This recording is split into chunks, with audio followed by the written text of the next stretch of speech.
Fala pessoal, vamos dar continuidade ao nosso tema movimento harmônico simples, só que agora nós vamos falar sobre o oscilador harmônico, o massa-mola no MHS. Bem, como eu já adiantei para vocês, o sistema massa-mola nada mais é do que uma mola de constante elástica K, onde na sua extremidade nós temos um corpinho de massa M. Se nós tiramos esse sistema da sua posição de equilíbrio e abandonamos, esse sistema ele passa a executar um movimento oscilatório e periódico, que é exatamente um movimento harmônico simples. Mas nessa aula, nós vamos tratar exatamente da força resultante que atua sobre esse sistema e vamos falar um pouco sobre velocidade instantânea e aceleração instantânea. Então fica ligado que é uma aula curta, porém muito importante. Olha só, quando nós tiramos o nosso sistema massa-mola da sua posição de equilíbrio e deformamos o sistema, essa força F que está para a direita seria a força externa. A força que Tavera utiliza para tirar esse sistema da posição de equilíbrio. Mas você sabe que ao esticar essa mola, ao deformar a mola, aparece uma força restauradora que quer trazer essa mola, que quer trazer esse sistema para a posição de equilíbrio. E essa força restauradora nós conhecemos como força elástica.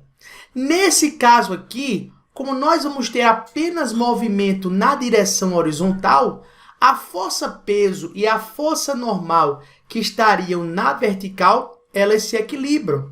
Então, eu posso dizer que, ao abandonar esse sistema, a única força, a força resultante que atua sobre esse sistema é exatamente a força elástica, que está sempre orientada para onde?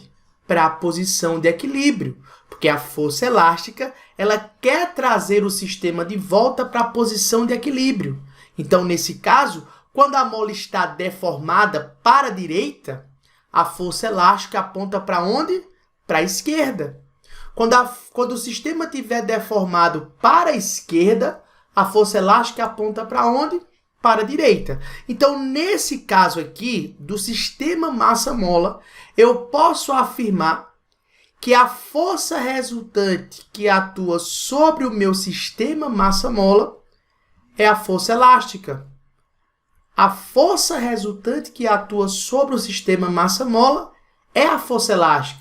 Mas você sabe que da segunda lei de Newton, para a gente calcular força resultante, nós usamos o produto massa vezes aceleração. E nós vimos que para calcular força elástica, pela lei de Hooke, nós usamos o produto Kx. K, a constante elástica da mola, e X, a sua deformação.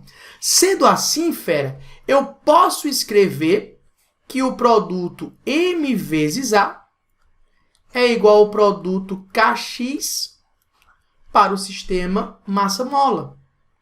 Uma coisa interessante que você deve observar aqui é que o sistema massa-mola, ele sempre vai oscilar entre as posições que nós chamamos de amplitude, entre os extremos da oscilação. Então, ele vai mais A para a direita, passa pela posição de equilíbrio e vai para menos A para a esquerda. Então, mais A e menos A são os extremos da oscilação. Lembrando que eu disse para vocês que a amplitude é a distância entre a posição de equilíbrio e o extremo da oscilação. Então, da posição de equilíbrio para a direita, eu tenho a distância mais A, que é a minha amplitude. Da posição de equilíbrio para a esquerda, eu tenho a distância menos A, que seria a minha amplitude negativa.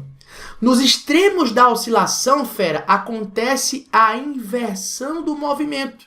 E nós sabemos que sempre que acontece a inversão do movimento, a velocidade instantânea é igual a quanto? A zero. Então, eu posso afirmar que na amplitude positiva, a velocidade instantânea do meu sistema é igual a zero. Assim como na amplitude negativa acontece uma inversão do movimento e a velocidade instantânea do meu movimento é igual a zero. Agora vamos estudar a aceleração instantânea? Vem comigo, olha só. Dessa expressão aqui, eu posso escrever que em módulo a minha aceleração é igual a k vezes x sobre a massa. Beleza? Onde aqui nós podemos considerar que o k e a massa do meu corpo são constantes, ó, tá? O k é a constante elástica da mola e m é a massa do corpo. Então, essa relação k sobre m é uma constante. Então, eu tenho que a intensidade, o módulo da minha aceleração, varia linearmente com quem? Com a deformação. Então, quando a minha deformação for máxima, a aceleração do meu sistema também será máxima. E tá vendo? No sistema massa-mola, aonde a deformação será máxima? Fera, a deformação é máxima, o x é máximo nos extremos da oscilação.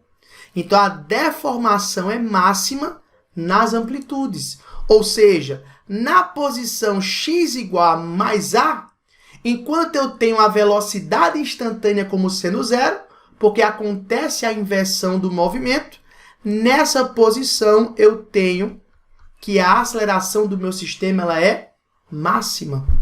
Porque nós temos a máxima deformação, nós temos a máxima força resultante. Assim como na amplitude negativa, nós temos a máxima deformação. Então, a aceleração do meu sistema na amplitude negativa, ela também será máxima, tá bom? Então, nos extremos da oscilação, na posição de amplitude, seja ela positiva ou seja ela negativa, nós temos a velocidade instantânea igual a zero e a aceleração máxima. Tranquilo? Onde é que a nossa aceleração será zero? Tá vendo? A aceleração será zero quando a deformação for zero. Quando o x for zero. E o x no sistema massa-mola só é zero, ou seja, a mola nem está esticada, nem está comprimida, na posição de equilíbrio. Então, ao passar pela posição de equilíbrio, a aceleração instantânea do nosso sistema vai ser zero. Porém, é exatamente na posição de equilíbrio que nós teremos a velocidade máxima do nosso sistema. Então, fica ligado que essas informações são muito importantes. Então, nós temos aqui como posição, em resumo, nós temos x igual a menos a, nós temos x igual a zero e nós temos x igual a mais a. Tranquilo? Amplitude negativa, posição de equilíbrio, amplitude positiva. Na posição de amplitude, nós temos que a velocidade instantânea é igual a quanto? É igual a zero, porque acontece uma inversão do movimento. Já na posição de equilíbrio, ou seja, em x igual a zero, a nossa velocidade é máxima. Tranquilo?